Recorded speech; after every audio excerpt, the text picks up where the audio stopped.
Beloved readers, I'm deeply grateful for your presence as I share this poignant narrative of affection, heartbreak, and self-discovery.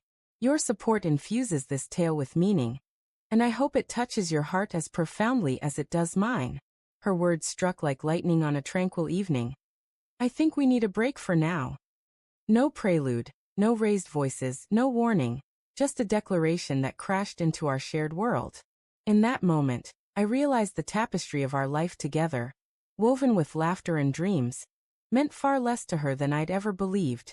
She called it a break, but I was determined to show her what truly stepping away looked like. For almost 5 years, I trusted our connection was unshakable. Not perfect, but resilient. We'd embarked on adventures, crafted plans, and dreamed of a shared tomorrow. Or so I thought. It was a Thursday evening, and we were supposed to be packing for a cruise we'd planned with enthusiasm months earlier. My heart buzzed with anticipation. She, however, seemed aloof, withdrawn. Then came her devastating words, delivered with a calm that felt rehearsed. I need some time to myself. I stared, waiting for a sign it was a jest, a misunderstanding. Time to herself? From what? Our days had been filled with peace, not discord.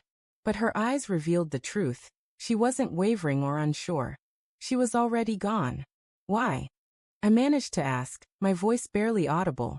She offered a small shrug. I need space to figure out what I really want. Those words sliced deeper than any argument could. Space. We'd had freedom, moments to breathe, time to grow. What she sought was not space but an escape. From me, from our life. I didn't beg or argue. I wouldn't let her see my heart shatter. Instead I nodded, stood and said, "All right, take your space." But in my mind, a decision was taking shape. That cruise was non-negotiable, and I wasn't going to let it slip away.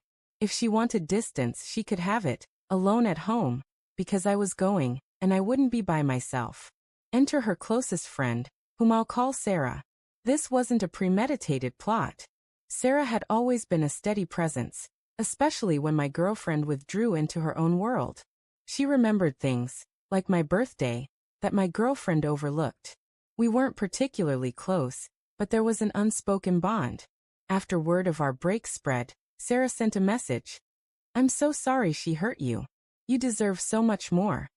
I lingered on her words, wondering if they held deeper meaning or were merely kindness. Then I took a leap. "Thank you," I replied.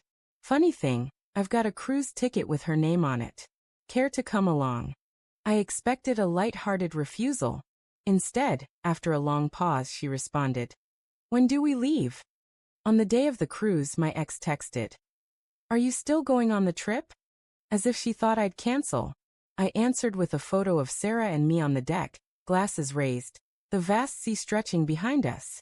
No caption was necessary. Her typing indicator flickered on, off, on again, then disappeared. Her silence spoke volumes, more gratifying than any words I could have said. On board, things with Sarah began awkwardly. We both carried the weight of the situation. But as the days passed, something shifted. We laughed without restraint, explored new places, and danced under a canopy of stars. She listened, truly listened, in a way my girlfriend never did. Her gaze was open, sincere. One evening, with the soft lapping of waves against the ship, Sarah looked at me and said, "She never valued you the way she should have." I could have brushed it off, but instead I confessed, I didn't realize how much I was settling for until now. Her smile ignited something within me, and I knew this journey was no longer about proving a point. It was about rediscovering myself, understanding I'd been accepting less than I deserved. When I returned, my ex broke her silence. She showed up at my doorstep, eyes red, voice trembling. "You took Sarah? My best friend? How could you do this to me?" I held her gaze and replied, "You wanted a break. I took one." She stood there, stunned, her assumptions shattered. She'd expected me to wait, suspended in time, while she sorted through her emotions. She never imagined I'd move forward, especially with someone she held so dear. To be clear, Sarah and I didn't sail into a storybook romance. We didn't pledge forever or map out a future. But that cruise changed me. It reminded me that I wasn't invisible, that I deserved to be noticed, appreciated, and loved. My ex was left to grapple with the fallout of her decision. Her friendship with Sarah unraveled. Her certainty crumbled. The woman who thought she could set me aside and return at her convenience learned a hard lesson. I wasn't waiting. She'd said, "Let's take a break," believing she controlled the narrative. But in truth, she'd given me the freedom to walk away. And when I did, I didn't just walk.